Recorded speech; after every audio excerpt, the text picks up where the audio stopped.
Entonces, claro, yo lo que creía que era un proceso psicológico me di cuenta que era un proceso estratégico. Y fue un proceso que yo dije, no, pues yo voy a hacer conmigo lo mismo que hago con las empresas. De los 50 a nivel profesional es una edad en la que reflexionas si has logrado aquello que cuando tenías 30 habías pretendido. ¿Lo has logrado? Es más, ¿dónde he pasado los últimos 20, 25 años? ¿Estoy donde quiero estar? ¿He estado como quería estar? Primero no te crees que has perdido a un ser querido, ¿no? ¿Cómo puede ser si ayer hablaba con él, ¿no? Y luego te enfadas, que porque ha sido... Luego te rebelas y luego cuando lo comprendes, pues lo empiezas a gestionar. Pues el proceso de cierre de una empresa es un proceso de cierre que en mi caso duró este periodo.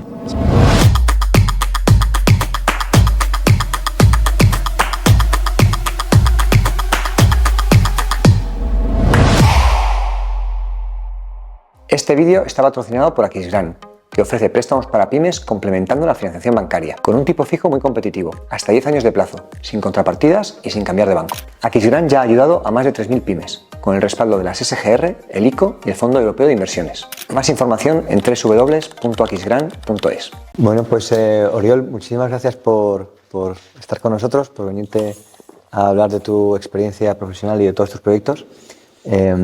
La idea es poder aprender de tus experiencias y poder profundizar un poco en el mundo del emprendimiento y de todos los proyectos que tienes en paralelo ahora mismo. ¿Te parece? Para mí es un gustazo, Alejandro, porque llevamos muchos años conectados por LinkedIn y por estos medios, y la verdad es que estar aquí en tu podcast y además en esta intención, en esta línea que estáis ahora empezando, bueno, ya desarrollando, pero todo este desembarco con contenidos, vídeos, pues es una decisión valiente y que celebro y celebro por ti y celebro estar aquí. Un buen ejemplo del valor que tiene LinkedIn, ¿no? Exacto. Una red que no solo te da likes, sino que muchas veces es el primer paso para construir relaciones que luego nunca uno sabe dónde acaban, ¿no? Sí, los que estamos tanto tiempo en LinkedIn aportando valor y comentando y tal, valoramos mucho el hecho de desvirtualizar, ¿no? Estas relaciones, y esto está muy bien y estoy muy contento de estar contigo y que me hayas invitado. Gracias. Genial. Pues muchas gracias. ¿Te parece, Oriol, si arrancamos un poco por los inicios? Yo tengo mucho interés en saber cómo fue, más allá de tus estudios, y es una combinación tanto empresarial como de temas industriales, ¿verdad? Pues sí, de hecho, mira, hablamos muy a menudo de la formación profesional, que hemos pasado un tiempo en que no estaba prestigiada y estamos luchando para que vuelva a ser para que vuelva a tener su prestigio, además en el contexto que hablábamos ahora, ¿no? De que irrumpe fuera de cámara, ¿no? Me refiero, irrumpe la inteligencia artificial y dicen que se va a cargar todos los empleos, pero los empleos realmente manuales de presencia o en tal caso humanos, pues esto habrá que verlo, ¿no?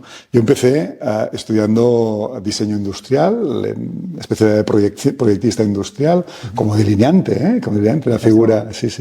Y enseguida me pasé al diseño industrial, hice ingeniería, estudié ingeniería y diseño industrial, que no terminé, pero hice un máster en diseño industrial, y la verdad es que prometía. Yo tenía una mezcla de inquietud por el mundo laboral, pero también por el sentido de las cosas, del uso, de la ergonomía, de la parte más formal y estética de los objetos y tal. Entonces yo, pues, enseguida, después de estudiar, y después yo a los 19 años ya trabajaba en el estudio de un profesor mío, con lo cual enseguida pude combinar, me hice a mí mismo esa formación dual que tanto hablamos ahora.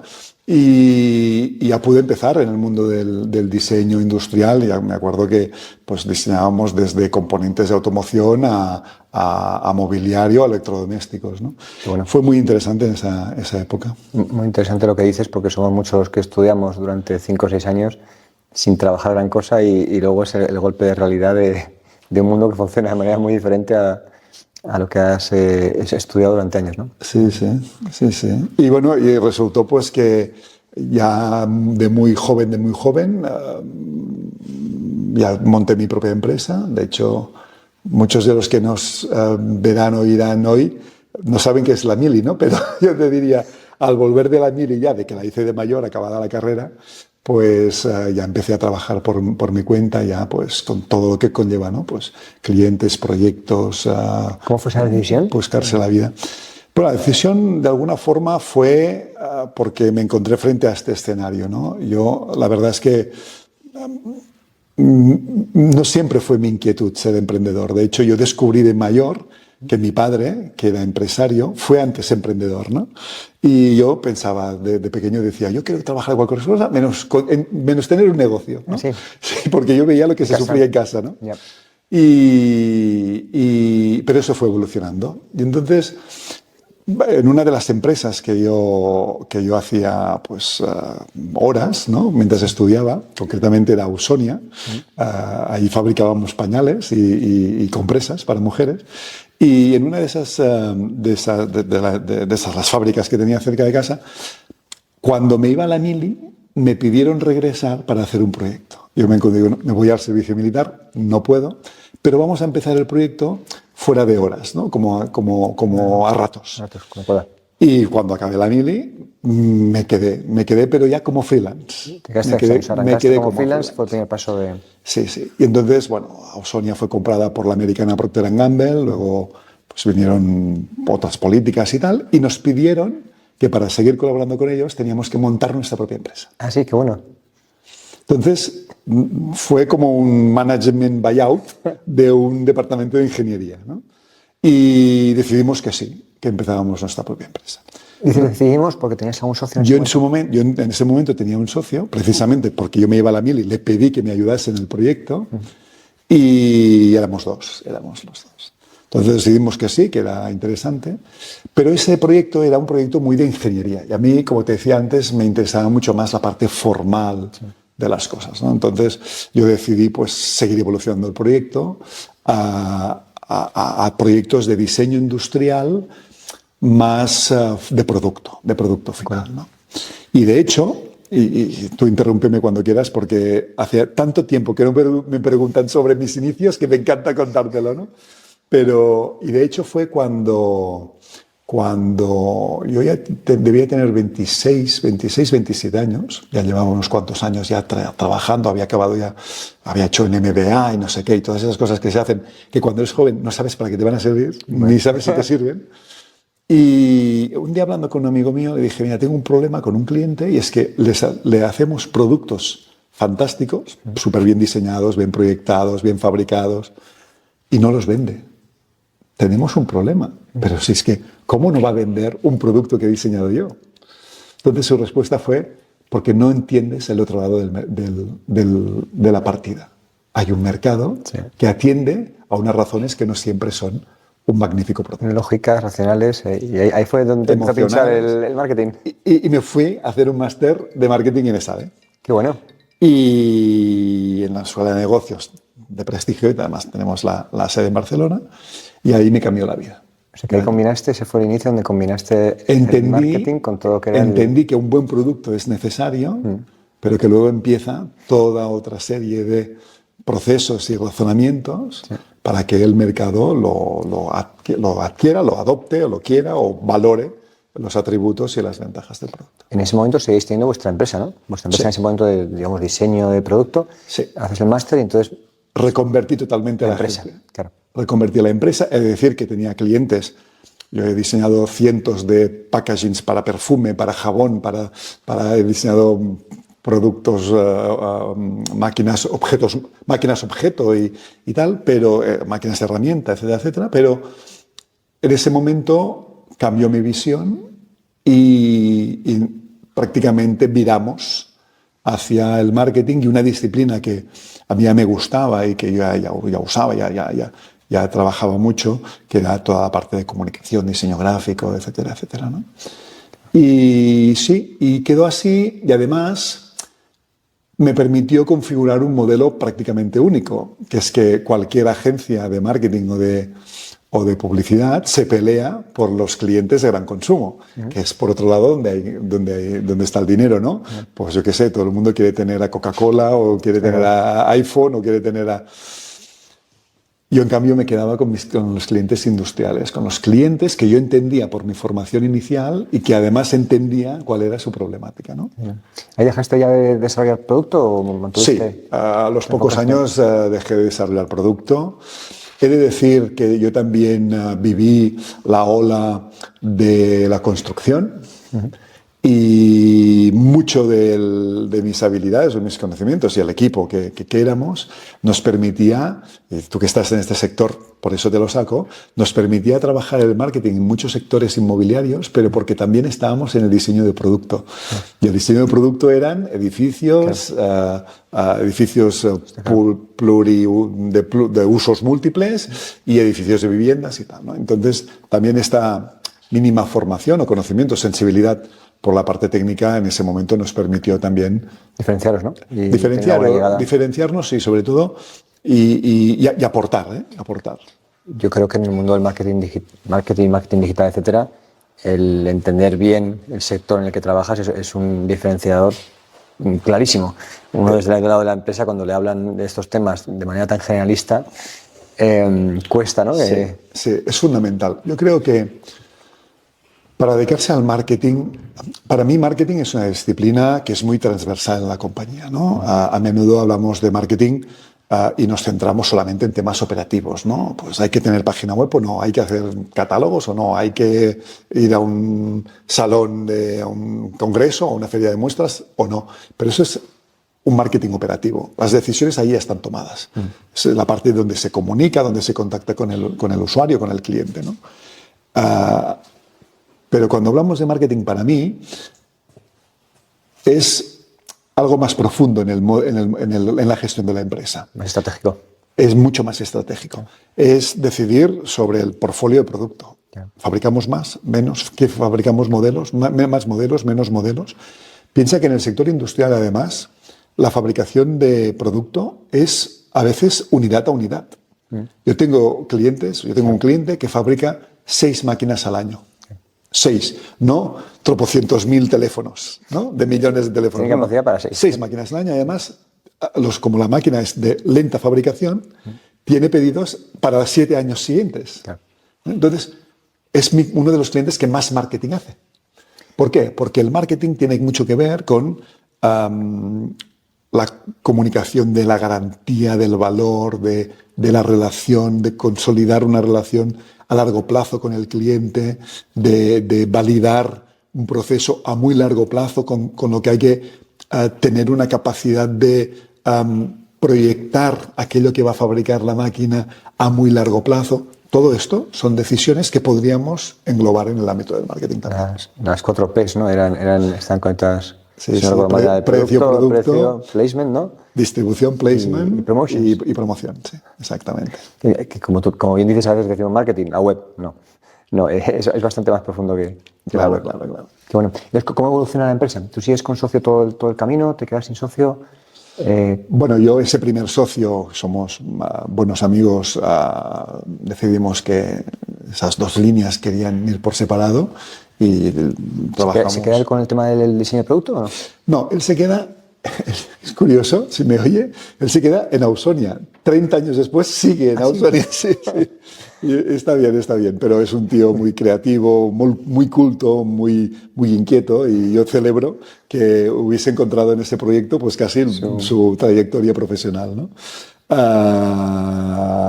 Y sí, él sigue ahí. ¿Como empleado? Desarrollando. No. Sí, el mismo modelo, desarrollando máquinas. Es un proyecto de vida. Hombre, con él, ahora te reirás, pero cuando Procter & Gamble compró Ausonia, yo era muy joven, lo recuerdo todo como lo recuerdo, pero vino con un invento que revolucionó el mundo de la compresa femenina, que fue la compresa con alas. Me acuerdo.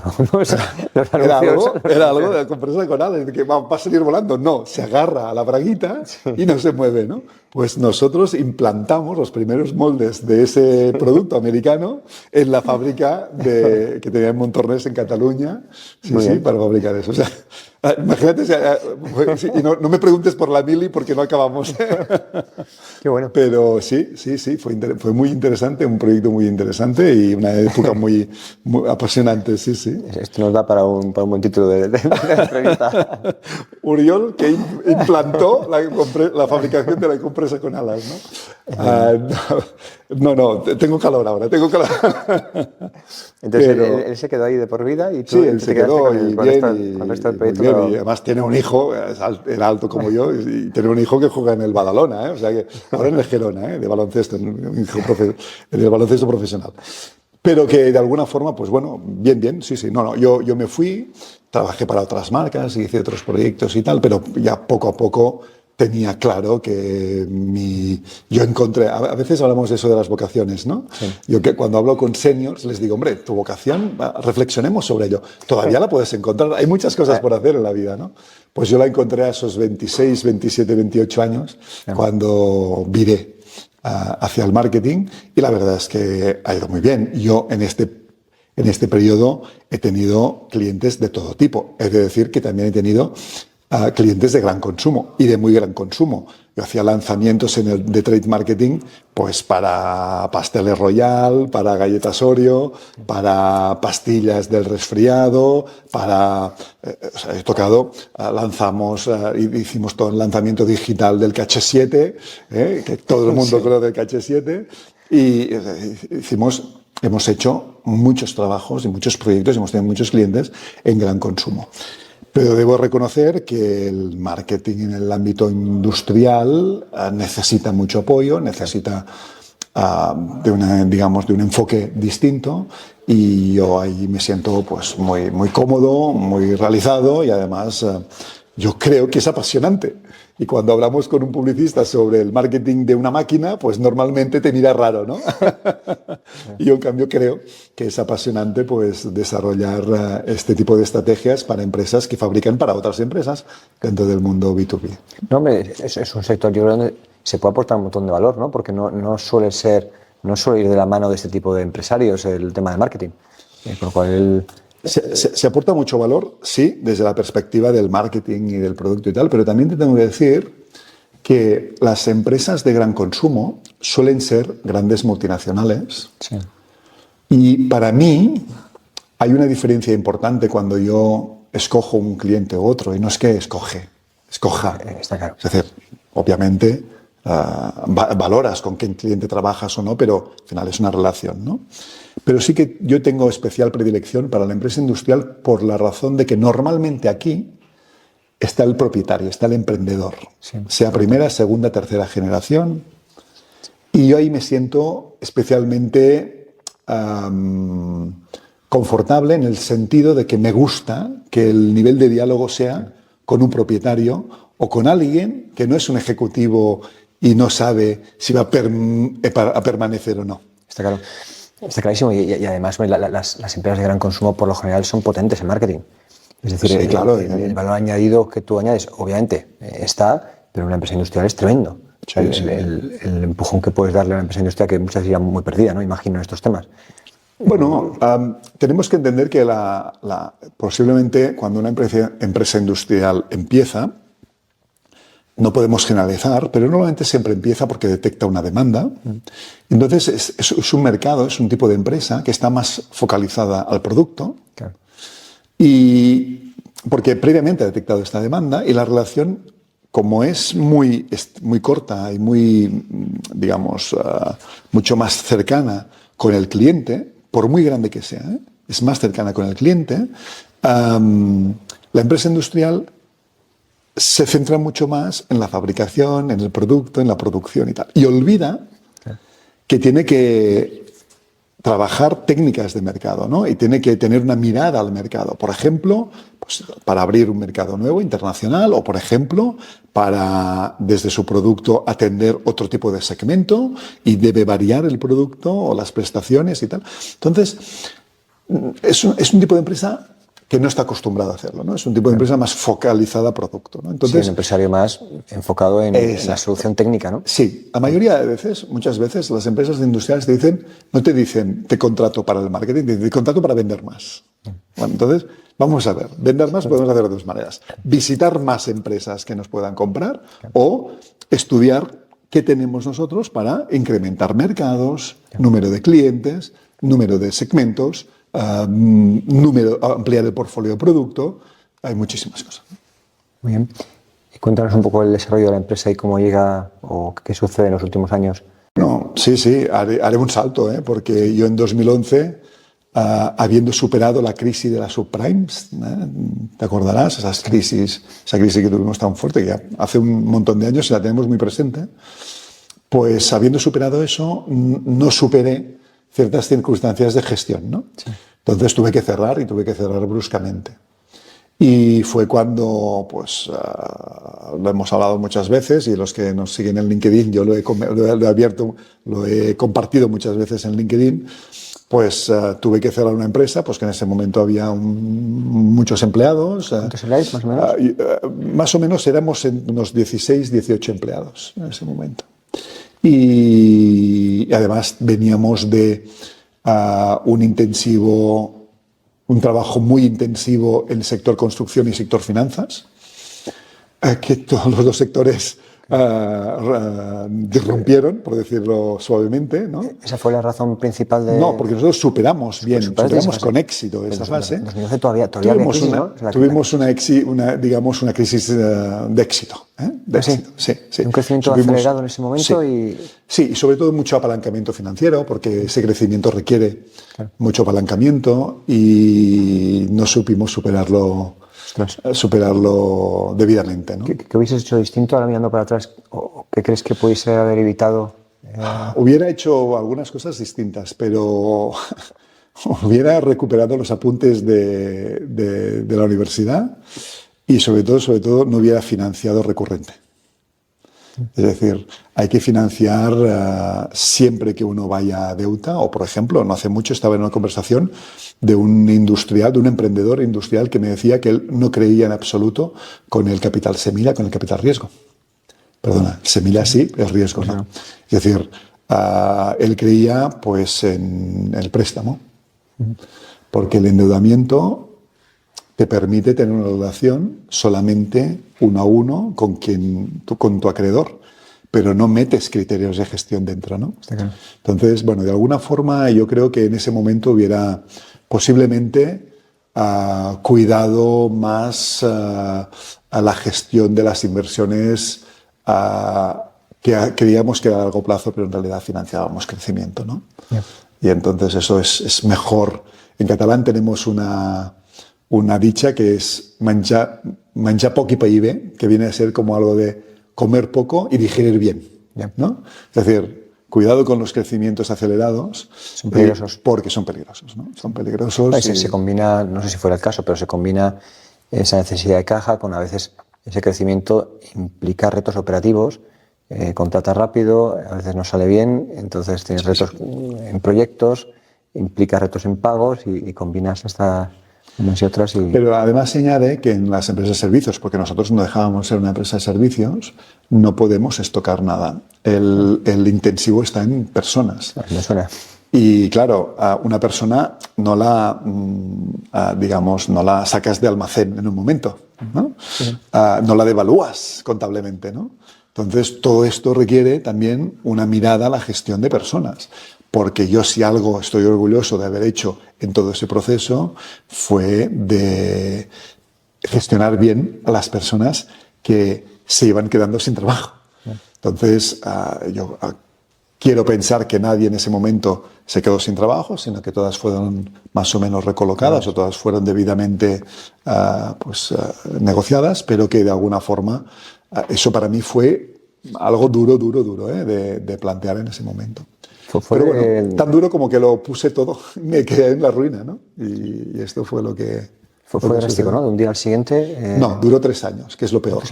Duró 3 años, que es lo peor, porque hasta que no te das cuenta, no lo ves, no reaccionas y no gestionas y tal, te han pasado 3 años que no te has dado cuenta. ¿Eso fue 2011-2014 o 2008-2011? 2011-2014.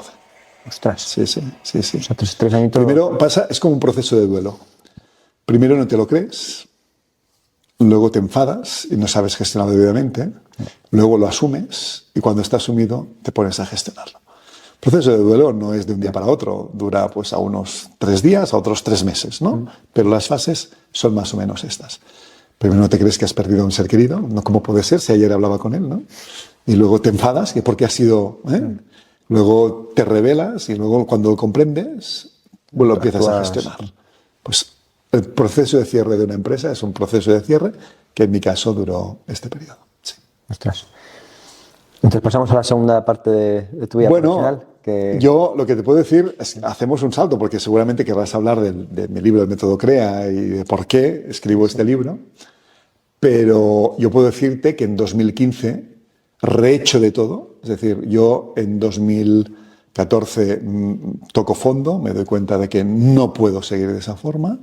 Yo tenía además, participaba con otras empresas y yo seguía teniendo clientes con los cuales tenía que dar mi mejor versión siempre, no solamente presencial, sino también en proyectos. En paralelo con cerrar la empresa, claro. Duro, en paralelo tienes que ser capaz de mantener. Sí. Afortunadamente, si algo me salvó fue que todos mis clientes supieron de la circunstancia, porque yo se lo planteé abiertamente, porque yo los necesitaba para seguir trabajando y seguir viviendo, y de alguna forma todos reaccionaron positivamente, ¿no? Y a todos los conservo todavía, ¿eh? Bueno. Es decir, que fue una experiencia humana muy interesante también, y que yo no recomendaría a nadie, pero que no fue visto en perspectiva una mala experiencia, ¿no? No, yo he escuchado a empresarios que dicen que esa fase, cuando uno pasa por la quiebra, te abre los ojos acerca de quién está cerca de ti en los momentos. Y en ese sentido, para mí fue un auténtico lujo y un placer ver que la mayoría de mis clientes seguían apostando, ¿no? Y de hecho, cuando yo en 2015, llega un momento que me veo tocando fondo, ¿no? Como te comentaba, y digo, bueno, ¿qué estás haciendo? Pero si tú ayudas a las empresas a desarrollarse, a crecer y a ganar más cuota de mercado y a desarrollar nuevos productos, ¿por qué tú estás así? Entonces, claro, yo lo que creía que era un proceso psicológico, me di cuenta que era un proceso estratégico. Y fue un proceso que yo dije, no, pues yo voy a hacer conmigo lo mismo que hago con las empresas. Voy a trabajar estratégicamente conmigo. Bueno. Y en ese momento incluso me puse un plazo, porque es importante en cualquier plan estratégico ponerse un plazo. ¿Qué te dijiste? 15 meses. 15 meses. 15 meses. Y antes ya pude ir viendo los resultados en positivo de esa decisión. Y en 2015, de alguna forma, con uno de mis empleados, montamos de nuevo una empresa. De acuerdo. Una empresa que más o menos se dedica a lo mismo, es decir, desde el punto de vista de la actividad se dedica a lo mismo, pero con una decisión estratégica distinta. Ya no éramos una empresa de servicios, ya no éramos una empresa que vendíamos proyectos o nos encargaban proyectos, sino que nos convertíamos en en un management buyout, es decir, en un departamento de marketing entero para empresas industriales, pero de forma externa. ¿El concepto de interim? El concepto de interim. Okay. Es decir, dijimos, vamos a ser un departamento en formato interim para las empresas industriales que, por definición, no tienen un departamento propio, pero lo necesitan. ¿Y lo de interim es porque con las empresas hablas de un periodo de un par de años mientras tú les ayudas a montar el departamento? ¿O luego hay muchas situaciones donde os acabáis quedando como el departamento para las dos?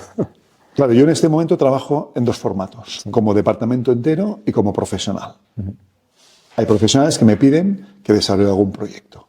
Bueno. Yo desarrollo el proyecto y luego vemos si nosotros como empresa somos el proveedor ideal, adecuado, o hay otros proveedores para otras cosas, ¿no? Por ejemplo, pues yo, aunque te contaba que mi formación inicial es de diseño industrial, ya me niego a diseñar nada. Es decir, ha pasado demasiado tiempo y ya no domino nada del ámbito, pero sí que mantengo un razonamiento. Bueno, pues cualquier proceso de ingeniería, de diseño y tal, lo subcontratamos, obviamente, ¿no?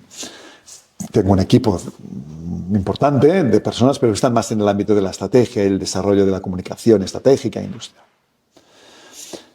Entonces, como departamento, yo llevo, como decía, clientes que todavía conservo desde aquella época, ¿no? Entonces, actuamos como departamento y actuamos desde las distintas fases, desde la definición estratégica hasta el desarrollo y la implementación operativa.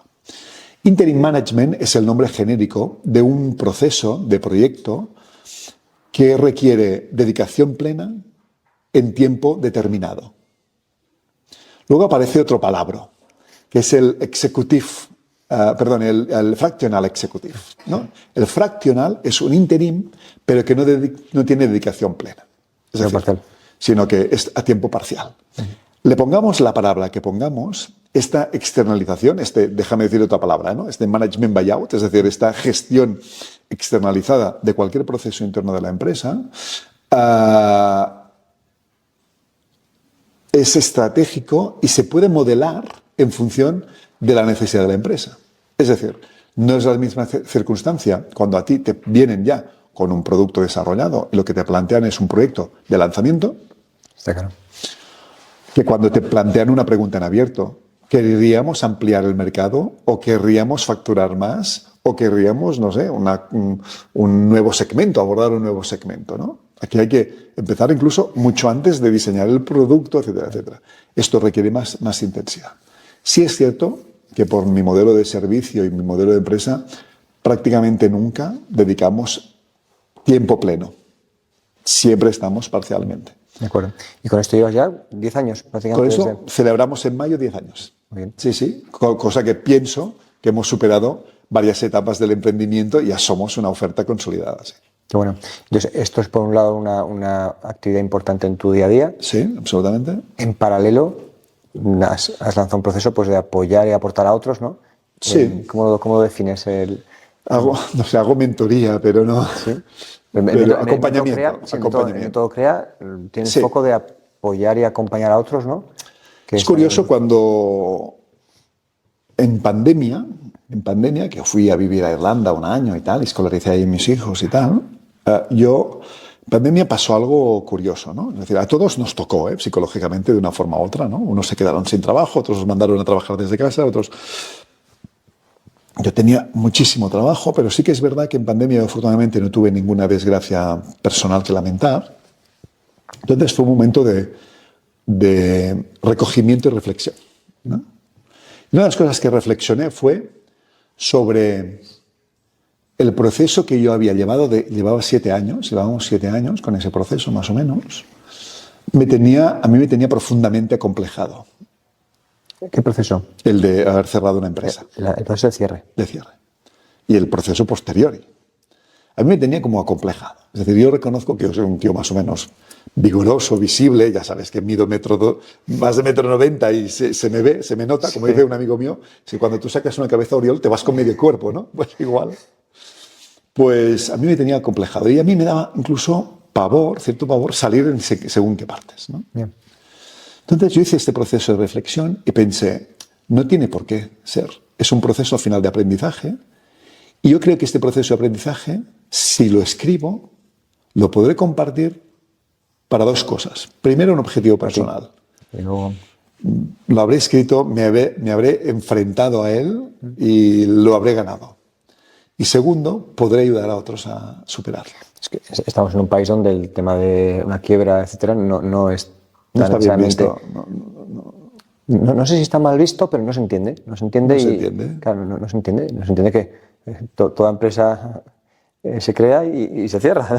O se vende. O es el toda vida, todo proceso de vida es ese, ¿no? Es el ciclo de vida normal de una empresa, ¿no? Y igual que eso, pues que hablamos mucho en Estados Unidos, es algo totalmente normalizado y de hecho se considera hasta un plus, ¿no? Alguien que ha pasado por ahí. Sí. Es que en realidad las experiencias que uno pasa durante ese proceso deben hacer a uno más fuerte, porque sobrevivir a ese proceso... Lo que pasa es que hay que salir un poco también de la, digamos, del tópico, ¿no?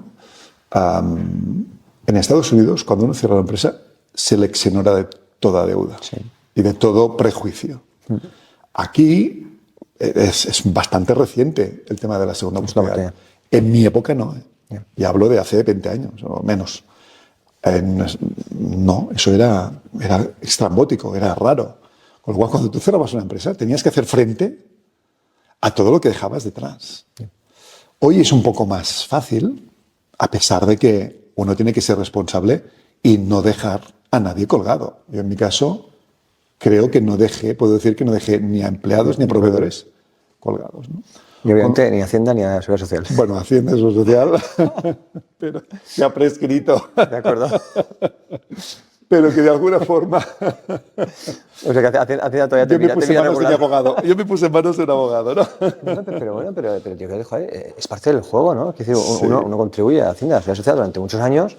Sí, Y bueno, sí. si en un momento dado la cosa no sale bien, pues tiene que ser parte de... No, porque mira, yo sí que puedo decirte que la mayoría, por no decir de todos, porque no pueden venirme todos a la memoria ahora en este momento, la mayoría de empresarios o emprendedores que han cerrado empresas han vuelto a construirlas. Con lo cual, si tú los capas en el momento que cierran empresas, dejas de perder un activo. Lo matas.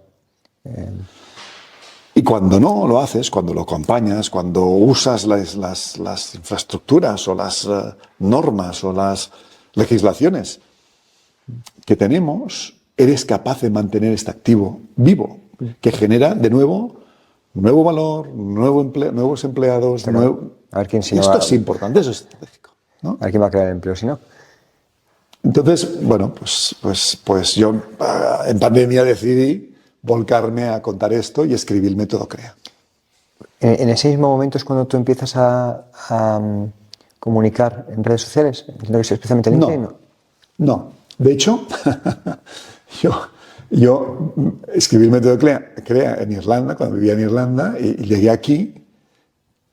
Pues mira, lo publiqué. Salió a la luz un 22 de abril, día de Sant Jordi, que es un día importante en Cataluña, es un libro y tal, y es, digamos, nuestro patrón, ¿no? Pero que, día nacional, pero que no es festivo, ¿no? Es un día cultural, ¿no? Y yo acababa el libro más o menos ese julio,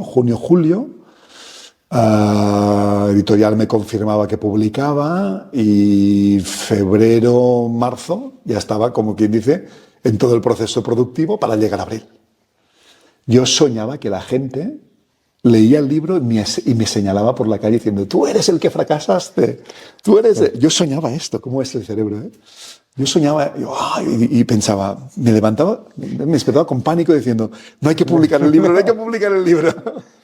Entonces reconozco que cuando salió el libro, ese primer Sant Jordi fue espectacular porque, bueno, en Barcelona, Paseo de Gracia, pues todas las ciudades montan su feria del libro y tal. Barcelona, Paseo de Gracia está repleto de las editoriales y librerías vendiendo libros. Yo estaba ahí en una fiesta auténtica del libro. Vinieron todos mis amigos, vendimos muchísimos libros porque todos querían comprarlo, obviamente, por eso son amigos.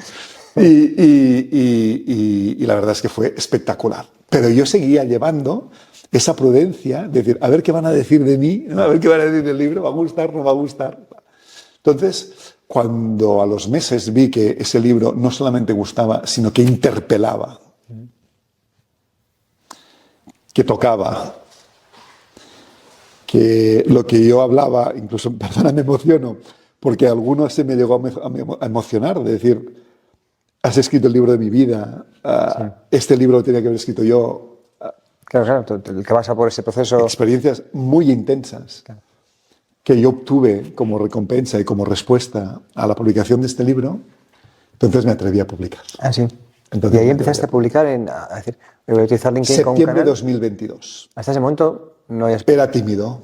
No, me suena. Publicaba algo tímido en la vida real, no, pero tímido en las redes sociales. Es decir, publicaba en Instagram, intenté pensar primero en Instagram y tal, pero no me gustaba el código visual. Y hasta que en septiembre de 2022 empecé a publicar de una forma estratégica, más intencionada, ya en LinkedIn. Sí.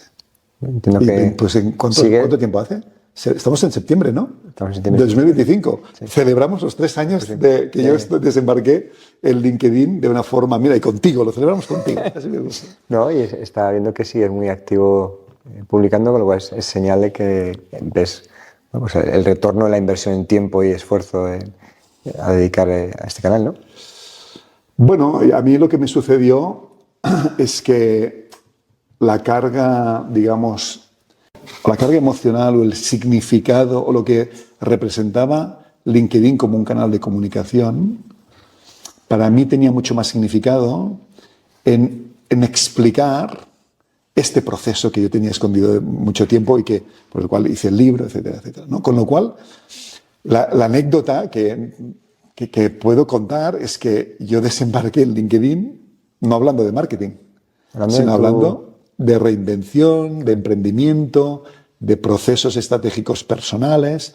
De hecho, fíjate tú, te decía, te hablaba del lanzamiento del libro. Me acuerdo que después de Sant Jordi organizamos diferentes conferencias, ¿no? Y una de ellas fue en la Casa del Libro.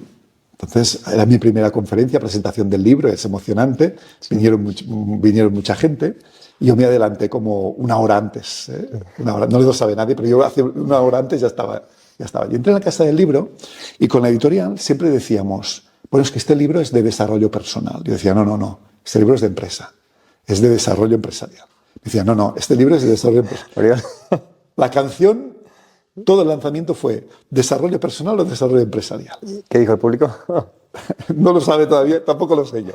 Yo creo que es un mix. Pero fíjate tú la anécdota, que es que cuando fui a la Casa del Libro, claro, estaba tan convencido que este libro era de desarrollo personal, porque la editorial, que era la responsable de distribuir, lo quería en las estanterías de desarrollo personal, que me fui a la estantería de desarrollo personal.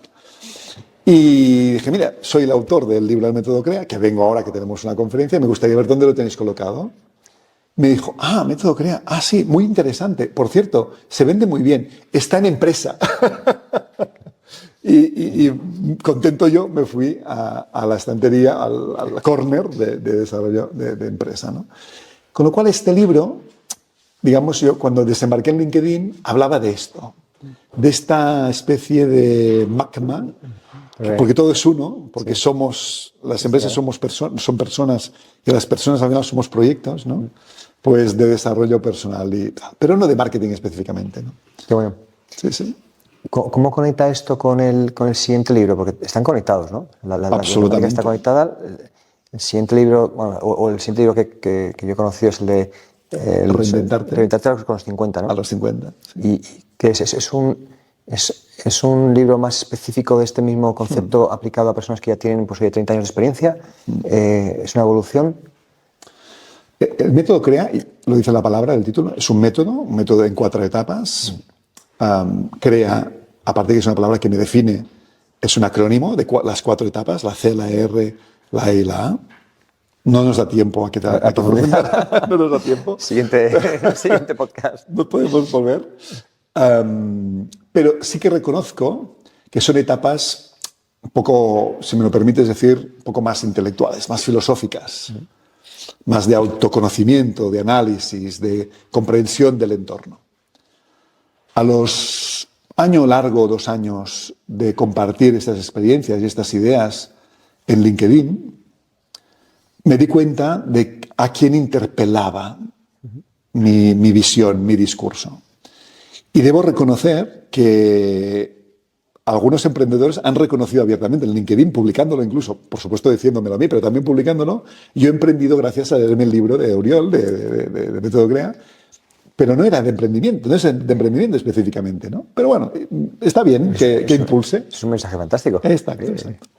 Pero a quien realmente interpelaba era a personas que habían pasado por un proceso vital, profesional, parecido al mío o como el mío. ¿Puede ser también un despido? Pues un despido, o por supuesto un cierre de empresa, un divorcio, la falta de alguien, cualquier proceso que te hace caer y por el cual luego tienes que levantarte, incluso cuántas veces te has levantado, entender por qué me he levantado y cómo lo he hecho y hacia dónde voy, ¿no?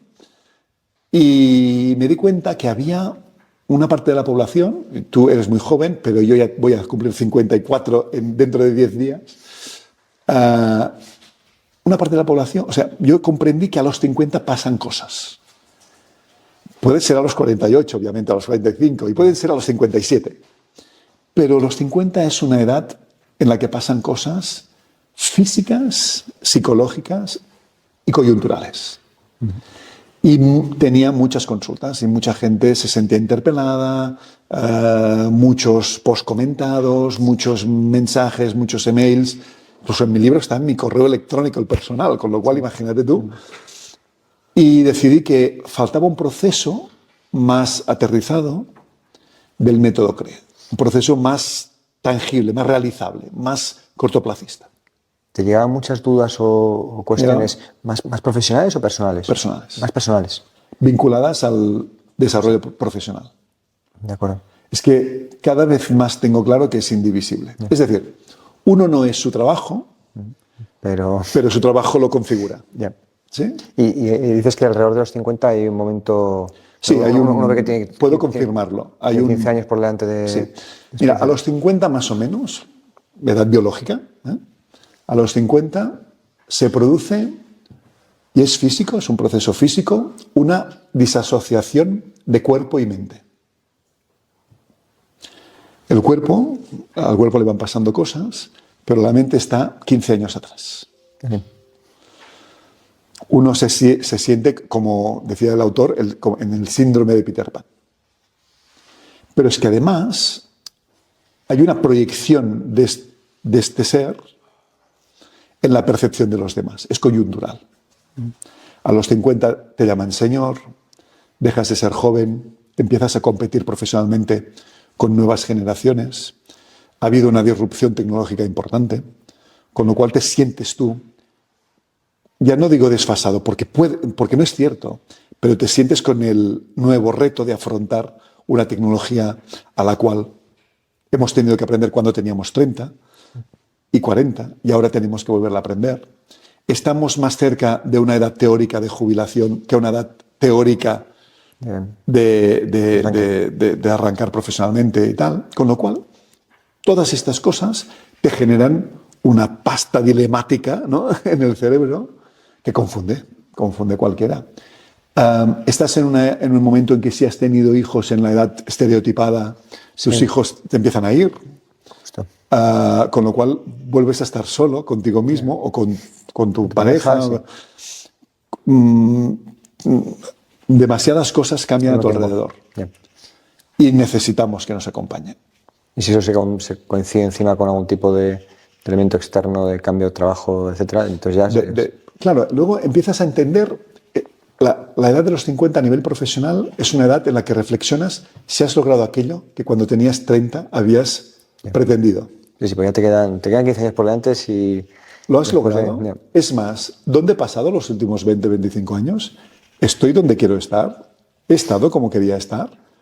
No sabes la de gente que me dice, mira, yo llevo 25 años trabajando de algo que no me gustaba, me he ido bien porque he podido construir una familia, llegar a final de mes, incluso estar ahora cómodamente económico, pero no estoy en absoluto haciendo lo que quiero. Y quiero acabar mis siguientes 20 años haciendo lo que quiero. Bien. Una cosa que yo descubrí es que yo, más o menos, voluntariamente, incluso a pesar de mis accidentes profesionales y tal, cada 10 años, entre 7 y 10 años me reinventaba. Qué bueno. Y algo que descubrí yo escribiendo el libro es que yo sabía cómo era un proceso de reinvención porque yo lo había hecho muchas veces. Y descubro, hablando con mucha gente, que cuando afronta esta etapa, digamos, de los 50, y quiere reinventarse, mira atrás y no lo ha hecho nunca. Yeah. Tú imagínate que te pido que hagas un plano o un edificio sin haber hecho nunca otro. Hombre, siempre hay una primera vez. Sí, pero cuando te pilla con experiencia, lo he hecho nunca. Pues esto es un efecto que para mí es un efecto ¡wow! Yeah. ¿Qué me dices? Y aquí es donde la gente, pues, que necesita un proceso de reflexión y lo necesita hacer no aleatoriamente y de una forma más o menos intencionada y con vocación, pues pide ayuda. Sí. Y a veces incluso ayuda médica, ¿no? Me refiero que yo no soy psicólogo y llego hasta donde llego, ¿no? Sí, una de las cosas yo positivas de los que emprendemos y es que nos convertimos, somos muy flexibles en ese sentido. Afrontamos cambios de manera, yo creo, mucho más natural porque te acostumbras a ello. En la primera torta, la segunda, tercera, y ya cuando llevas 50 dices, no, sí, esta es otra más. El que ya tiene una estabilidad durante los últimos 30 años es complicado. Mira, yo tengo un muy buen amigo, conocido también en las redes sociales, Albert Bosch, que él es aventurero. Y él dice siempre, yo soy aventurero, no deportista. Es un gran deportista. Sí. Pero él dice, yo soy aventurero. ¿Tú sabes la diferencia entre un deportista de aventura y un deportista de cancha? Es que a un deportista de cancha, por complejo que sea el deporte, no le cambia el entorno. La cancha es la misma. Las medidas, las reglas son las mismas. En la aventura te cambia constantemente. Pues emprender y trabajar es eso mismo. Sí. El emprendimiento es una decisión profesional donde el entorno te está cambiando constantemente. En un trabajo no, tú vas a la oficina, más o menos tienes un jefe, más o menos tienes unas atribuciones, ¿no? Obviamente cambian cosas. No, y puedes estar décadas. Pero en el emprendimiento no. Entonces, el emprendimiento es un lugar donde uno se entrena a gestionar esta incertidumbre de un entorno dinámico y cambiante, ¿no? Pues yo empecé a emprender a los 22, cuando acabé la mili, ¿no? Sí. Y llevo pues ya unos cuantos años de experiencia. Y es más, y no solamente he emprendido en el proyecto que hemos hablado, ¿no? Pues yo en su momento pues también invertí en empresas industriales, también desarrollé, yo fui de la primera empresa en gestionar contenidos audiovisuales a través de móvil, que no había WhatsApp. No lo saben ellos que no había WhatsApp, que un día no hubo WhatsApp. Y gestionábamos contenidos audiovisuales por SMS. Fuimos pioneros en la época de .com. Qué bueno.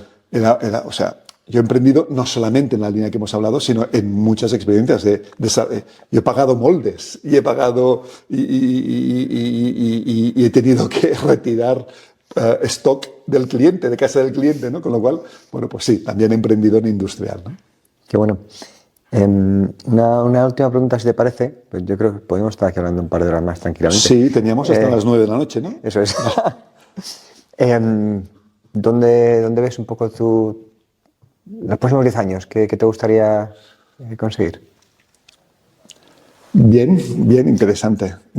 Jubilado ya. No.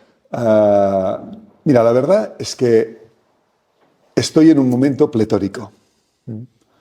Y a pesar de que te decía que me muevo bien en la incertidumbre, me gustaría que nada se moviera los siguientes 10 años. No lo vas a conseguir, ¿eh? No, lo sé. Pero para expresarte que me gusta mi profesión, me gusta ayudar a las empresas en el desarrollo de su marketing, lo disfruto plenamente. También es cierto que desde hace estos 2 años o desde la publicación del libro acompaño a personas y te diré con la boca pequeña que me encantaría solo hacer esto, seguir acompañando a personas. Pero, mira, el otro día me llamó el consejero delegado de un cliente que tuve y me llamó y me invitó a comer, fuimos a comer, y ¿cómo estás? Y tal, y bien. Hacía 5 años que no lo tengo de cliente. De hecho, no lo tengo porque acordamos una pausa en pandemia. Pero al regresar yo no lo fui a ver. Y me llamó y me dijo, bueno, ¿cómo está? Tal, no sé. Y me dice, mira, yo te he llamado porque en la empresa seguimos haciendo las cosas exactamente tú las dejaste. Hace 5 años que no me... Y percibo que tienes que venir para volver a agitar. ¿Cómo se usa? Y agitar un poco, ¿no? Hostia, me puso en un apuro, ¿no? Y ahora estoy meditando. ¿Qué hacer? Es decir, me gusta tanto lo que hago que incluso me sé dejando huella, ¿no? Entonces voy a seguir trabajando en marketing para empresas industriales. Eso sí, el modelo interim, tanto para mí, yo como profesional, como en mi modelo de empresa, es de éxito. Con lo cual funciona, tengo un equipo maravilloso, un socio espectacular y un equipo maravilloso. Pero también disfruto mucho de tal. No sé si te acordarás, fui el primer autor conocido en España de escribir un libro con ChatGPT, porque cuando en noviembre de 2022 nos abrieron el ChatGPT, a mí me explotó la neurona descubrir aquello. Y en enero publicaba un libro. Lo que pasa es que es un libro del que no hablo mucho por 2 razones. Primera, porque lo hice solamente benéfico. Pude destinar la venta del libro todo a un proyecto de Uganda, de una misión en Uganda, de emprendimiento en Uganda. Claro que en Uganda emprenden con 2 cerdos. Ese emprendimiento. Y no hablo mucho de ello. Y segundo, no hablo porque es una amenaza para mí. Porque como tengo 3 libros aquí que tú tienes encima de la mesa, hechos con este ChatGPT, y ahora dices que haces libros con el ChatGPT, dicen, pues todos están hechos con el ChatGPT. No me lo leo. No me lo creo, ¿no? Y no es así. Y lo digo con cuidado. Me voy a ChatGPT y le digo, oye, hazme un libro como si fuese Oriol. Y... podrías decírselo perfectamente. De hecho, podría hacerlo uno que no seas tú mismo. Claro. Pero bueno, o sea que me veo en esta tesitura, ¿no? Y por supuesto, tengo en mi gran proyecto, pues que es la familiar, mis hijos ya son mayores, mis pequeñitos de 16 son más altos que yo ya, con lo cual, pues bueno, han empezado bachillerato hace 2 días, con lo cual el otro está en la universidad. Bueno, esto me llena. Y la otra faceta mía de los proyectos, digamos, non-profit, ¿no? Yo, pues, aparte de ser el presidente de una entidad de soporte al emprendimiento industrial en Cataluña, que organizamos unos premios cada año, unos premios que damos 12.000 euros a los emprendedores industriales que se presentan, y ahora estamos en plazos de presentación, o sea, hasta el 5 de noviembre. Aquellos que tengan la empresa basada en Cataluña y menos de 7 años pueden presentarse a los premios. Industrial y servicios, digamos, de alguna forma. Y por otro lado tengo mi vertiente pues más, digamos, social, humanista, que es el Rotary Club. Yo soy miembro del Rotary Club desde hace 30 años y recientemente he aceptado un cargo como gobernador de nuestro distrito. Nuestro distrito en Rotary es, digamos, es una estructura organizada por clubes, pero también organizada por distritos y por una organización internacional. Y en mi caso, nuestro distrito cubre las provincias de Cataluña, Aragón, Rioja, País Vasco, Cantabria, y ¿me dejo alguna? ¿Estudias Galicia? No llego. Acabo Cantabria. Me dejo alguna, que no se me enfade, Navarra, gracias.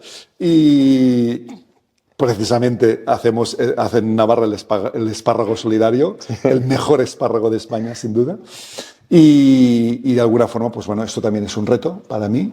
Es un reto porque el nivel de implicación social que los rotarios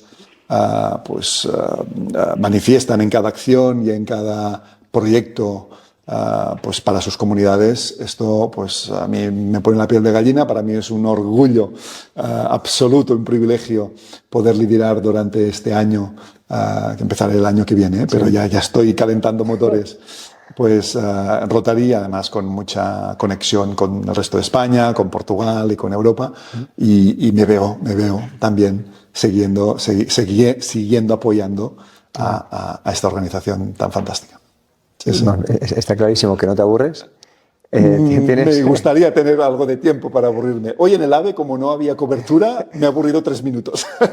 Hice un post sobre la falta de conexión en el AVE. Exacto. Te da para pensar un rato y saco mis notas y... Pues nada, te agradezco muchísimo el rato que has pasado con nosotros. Espero también que sea pues útil para otros, que yo creo que la historia que cuentas pueda ayudar y apoyar a aquellos que pasan por procesos similares, y me alegro mucho de que tras ese proceso pues estés con tantas ganas y energía en tantos proyectos tan interesantes.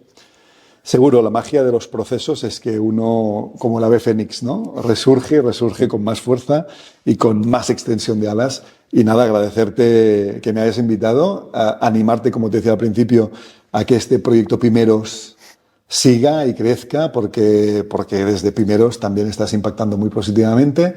Nos hace mucha falta a los emprendedores tener estructuras de apoyo, estructuras de reconocimiento, estructuras de incentivo.